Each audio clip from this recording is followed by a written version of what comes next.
টাকা ধার দিলে সম্পর্ক নষ্ট হয় না, সম্পর্ক নষ্ট হয় ধারের টাকা চাইতে গেলে। রাগ আর তুফান থেমে যাওয়ার পর বোঝা যায় ক্ষতি কতটা হয়েছে।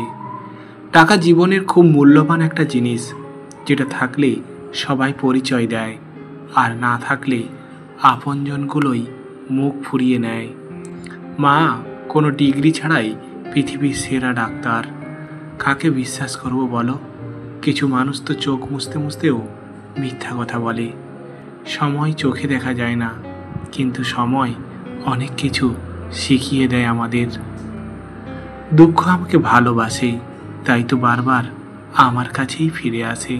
কাউকে যদি বেশি মায়া করো, তবে সেই তোমাকে সবচেয়ে বেশি কষ্ট দেবে। দিনের শেষে সবাই আসক্ত, কেউ ধোঁয়ায় আর কেউ মায়ায়। মন পরিষ্কার রাখুন, কারণ শেষ হিসাবটা অর্থের নয়, কর্মের হবে। কত মানুষ ভালো নেই, অথচ মুখে কি স্নিগ্ধ সুন্দর হাসি নিয়ে ঘুরে বেড়ায়। টাকা পোশাক পরিবর্তন করতে পারে, কিন্তু চরিত্র পরিবর্তন করতে পারে না। মনের মধ্যে শান্তি না থাকলে আনন্দ উৎসব কোনো কিছুই ভালো লাগে না। মানুষের থেকে পাওয়ার আশা যত কম রাখবেন, দিনের শেষে তত ভালো থাকবেন। পুরুষ মানুষ জমিনের মতো, যতদিন ফসল দেবে ততদিন মূল্য থাকবে। নিজেকে বদলাও, ভাগ্য নিজেই বদলে যাবে। মানুষের সাথে মিশে কম বেশি অনেক কিছুই শিখেছি, কিন্তু স্বার্থপর কিভাবে হব সেটাই শিখতে পারিনি। যদি জানতাম আমার তুমিতে অন্য কারো ভাগ আছে, তবে কবেই অবসর নিতাম মিথ্যার অঙ্গতামাশার এই খেলা থেকে। এক সময় আমাদের কথা বলা শেষ হতো না, আর এখন আমাদের কথাই হয় না। এটাই বোধহয় শেষ পরিণতি ছিল সম্পর্কের। একটা ভুল করে দেখো, মানুষ ভুলে যাবে তুমি তার জন্য কি কি করেছো। পরিস্থিতি অজুহাত মাত্র, ইচ্ছে থাকলে স্রোতের বিপরীতেও সাঁতার কাটা যায়। মানুষ যদি তার মনকে নিয়ন্ত্রণ করতে পারত, তাহলে পৃথিবীতে কষ্ট বলে কিছুই থাকতো না। মানুষের সৌন্দর্য তার মস্তিষ্কে বসবাস করে। তার মস্তিষ্কের ভাবনা যত উন্নত, সে তত সুন্দর মানুষ।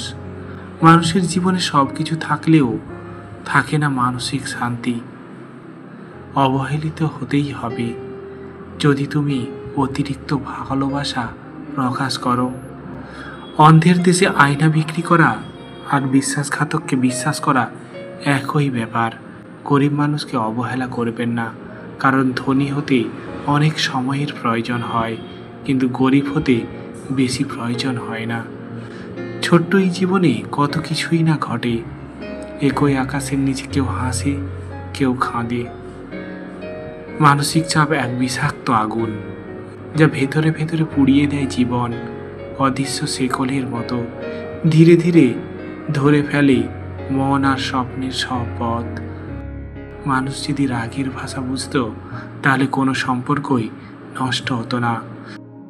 মানসিক আঘাতের কোনো চিহ্ন থাকে না বলেই আমরা যন্ত্রণা লুকিয়ে হাসতে পারি। জীবন কখনো কারো আনন্দ নষ্ট করে না। কি জানি, এটাই হয়তো তার জীবনের শেষ আনন্দ। নিজের বিবেকের কাছে সৎ থাকার মতো মানসিক শান্তি আর কোনো কিছুতেই নেই। ওরা বদলাতে বাধ্য করে, আবার বদলে গেলে দোষী করে। ভেঙে পড়ো না, যখন সব কিছু হারিয়ে যায় ভবিষ্যৎ তখনও পড়ে থাকে। দায়িত্ব ছাড়া যেমন পুরুষ হওয়া যায় না, ধৈর্য ছাড়াও নারী হওয়া কঠিন। কিছু গল্পের রীতি থাকে না, মাঝপথেই তার সমাপ্তি হয়ে যায়। গুণ দেখে গুরু বানাও, চরিত্র দেখে চেলা, মন দেখে মিত্র বানাও, নইলে থাকো একলা। সহজে পাওয়া জিনিসে মানুষের আগ্রহ কম থাকে। নিজেকে কখনোই মানুষের কাছে সহজলভ্য করবেন না। আমি অবহেলার পাতায় লেখা এক নিষ্পাপ গল্প, যেটার পাঠক কেউ নেই। ভালোবাসা হলো এমন এক মায়া, তুমি যত দূরে যাবে ততই কাছে টানবে, যত ভুলে যাবে ততই মনে পড়বে, আর যতটুকু হাসবে তার থেকে বেশি কাঁদবে। ধুলো ছিল আমার চেহারায়, আমি সারাক্ষণ আয়না পরিষ্কার করে গেলাম। খারাপ থাকে অসুবিধা নেই, কিন্তু খারাপ হোক এটা কখনোই চাই না। নিজের রাস্তা নিজেই ঠিক করো, কারণ তোমাকে তুমি ছাড়া আর কেউ বোঝে না। প্রয়োজন শেষে খুব জঘন্যভাবে ছুঁড়ে ফেলা যায় যেসব জিনিস, তার মধ্যে মানুষে হয়তো সহজলভ্য। তুমি আমাকে এখনো বোঝনি, তাই চোখের জল আর দেখাই না। আমার থেকে যারা দূরে থাকতে চায়, সেই দূরে থেকেও বেশি দূরত্ব আল্লাহ আমাকে রাখুক। আমার নীরবতায় যদি তুমি অস্থিরতা অনুভব না করো, তাহলে তুমি আমায় ভালোবাসোনি। আমাকে পোড়ানো মানে তুমি নিজেই পুড়ে ছাই। আমার ভেতরে তুমি ছাড়া আর দ্বিতীয় কেউ নাই।